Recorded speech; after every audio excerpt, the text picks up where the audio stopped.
Hi guys, in March 2019, I did a post on Instagram about my diagnosis of the hiatus hernia.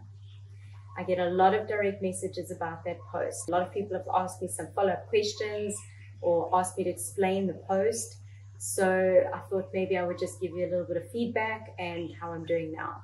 So to just briefly explain what that is, it's when part of your stomach moves up into your chest area, and it does this through your diaphragm.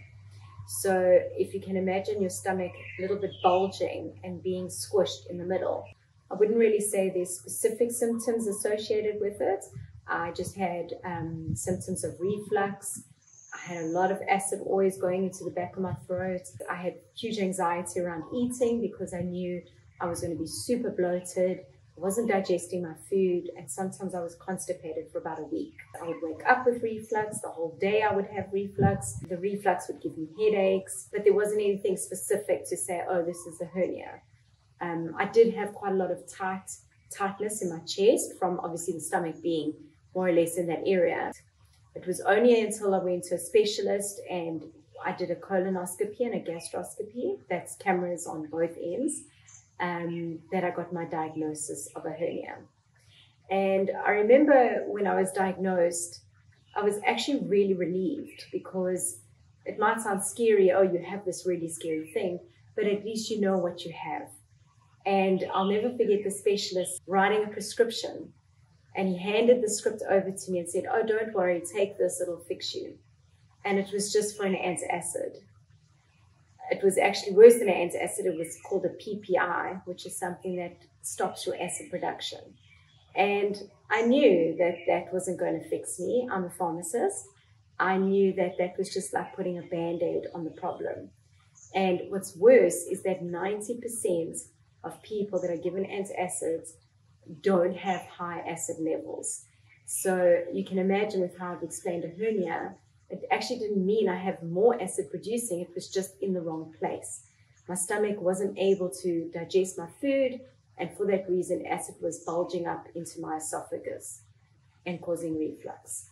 So even though I was given the wrong prescription, I was really grateful, because I knew I could go home with this diagnosis and research it and come up with my own solution. I knew there was a way that I could try and fix myself, and that's what I did.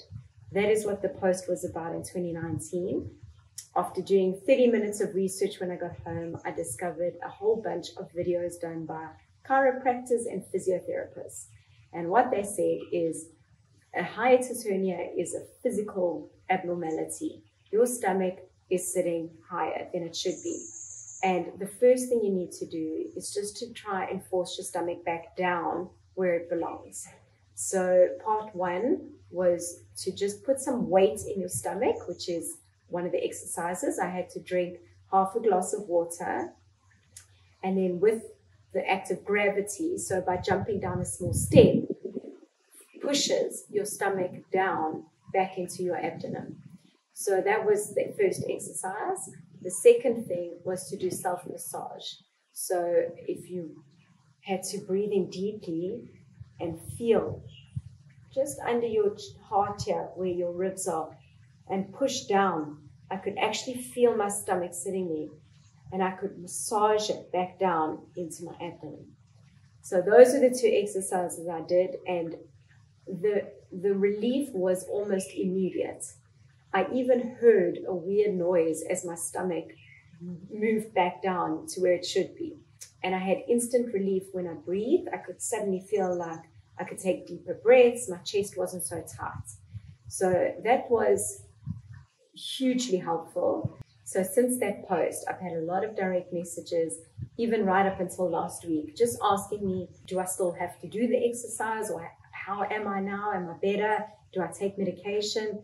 And I'm happy to say that the exercises really worked at bringing my stomach back down to where it should be. But that was just the beginning of my journey. Since then, I had to have a real look at where I was in life, my stress levels, my diet. Why was I not digesting food properly? How did I even get to the point where my stomach was able to move through and up into my diaphragm? So once you've moved your stomach back down, you really have to look at ways to properly digest your food and be mindful when you eat. Ways to get out of the fight and flight response and enjoy spending moments in rest and digest.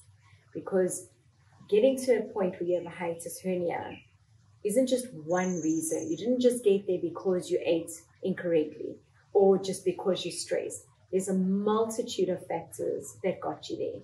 For me, I was stressed, I wasn't sleeping, but at the same time, I was over-exercising. I was lifting very heavy weights, and my diaphragm was very weak. My diaphragm has always been weak.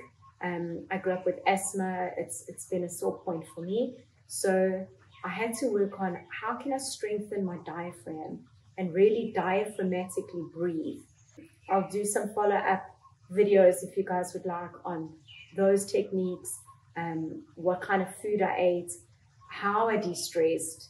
I would love to share stuff like that. This is all part of my journey. And yes, I'm happy to say that 4.5, 5 years later, I don't take any medication. The amount of times I have reflux in a month, I can count on one hand. It's not even a thought anymore. I go to the toilet 2 or 3 times a day. I'm not constipated anymore. I'm hardly ever bloated. It's absolutely changed my life. But like I say, the exercises were just the beginning. It was just to give yourself that immediate relief of having your stomach be where it's meant to be and just get it out of your chest area. And then you really need to work on other ways to keep it down there.